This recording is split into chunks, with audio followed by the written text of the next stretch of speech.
Olá, meus queridos e amados amigos. Mais uma vez estamos aqui e eu gostaria de trazer uma mensagem da parte de Deus aos nossos corações, uma palavra de edificação. E, para tanto, eu gostaria de falar sobre as motivações de viver uma vida plena. Viver é uma arte. Alguns dominam-na, outros nem tanto. Alguns com elas se alegram, outros parecem entediados. Alguns aprenderam a apreciar a força e a beleza da vida.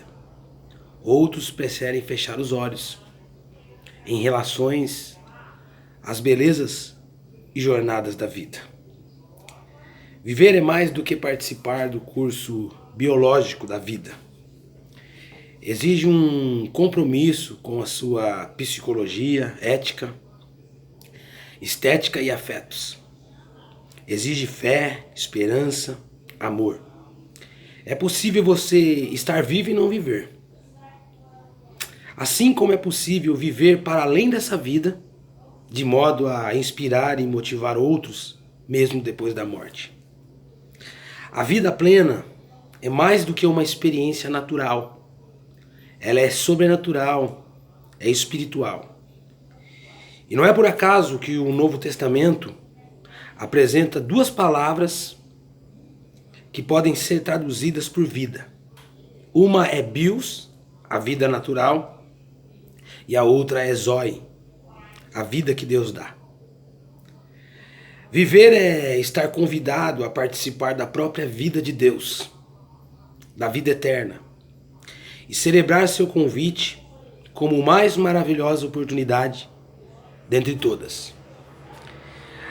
A Bíblia é um manual de como vivermos. Alguém disse, e disse acertadamente, que a vida é a pior professora, porque primeiro ela dá a prova para depois nos dar a lição.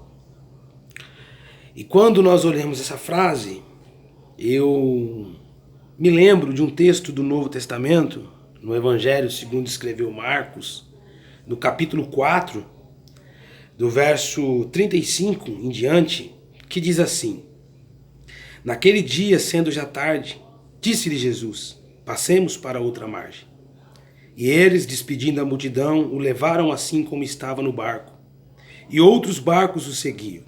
Ora, levantou-se grande temporal de vento, e as ondas se arremessavam contra o barco, de modo que o mesmo já estava a encher-se de água.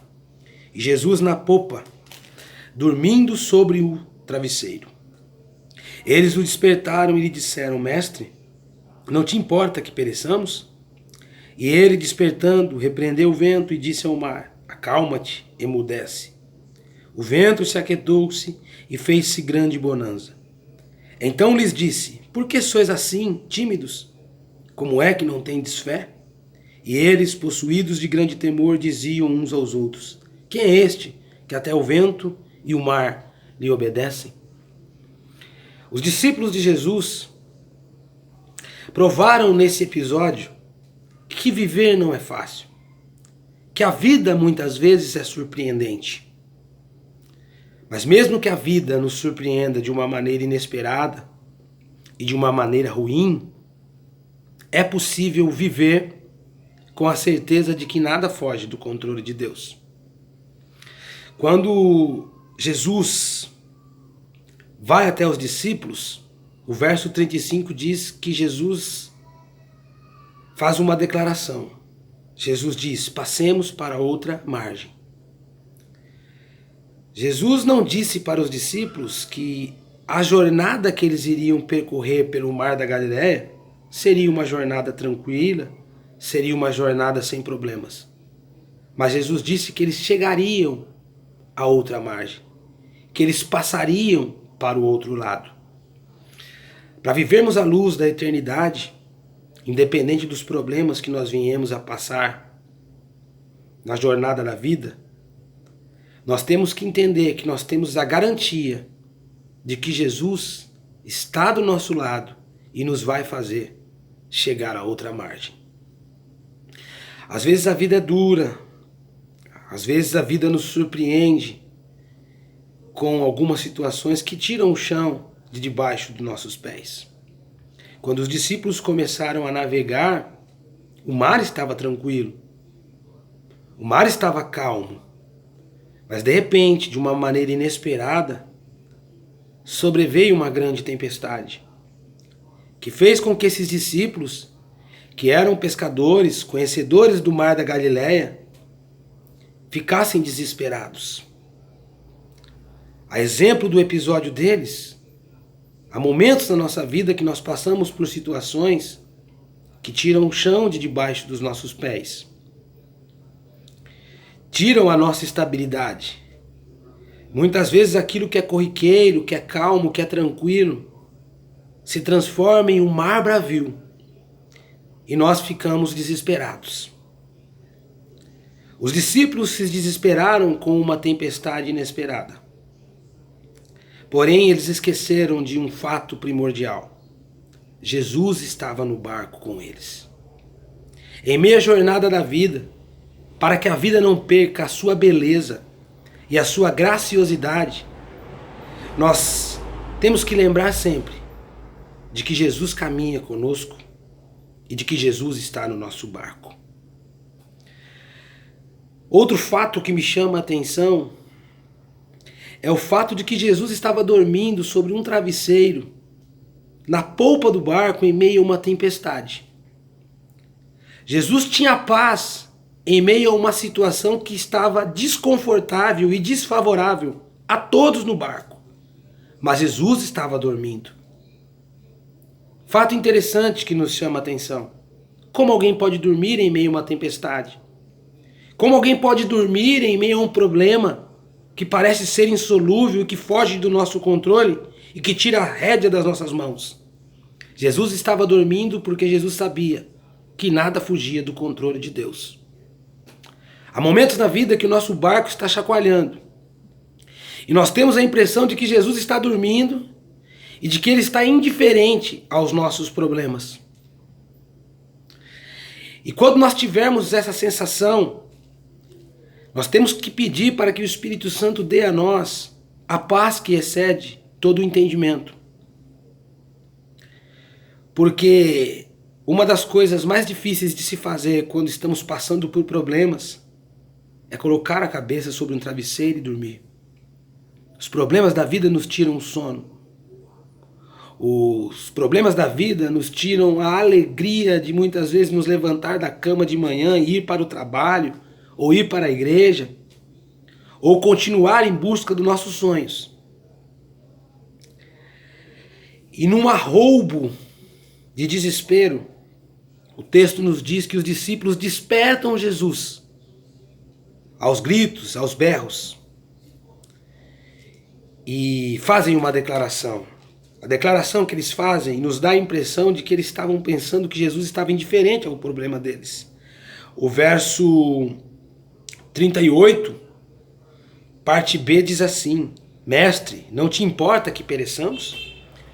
Parece-nos que os discípulos estavam preocupados, achando que Jesus estava indiferente à situação deles. Muitas vezes nós nos sentimos assim. Nós nos desesperamos, gritamos, achamos que Deus não está nos ouvindo. E assim como os discípulos, ficamos desesperados. O desespero da nossa dor, do nosso problema, não resolve a situação.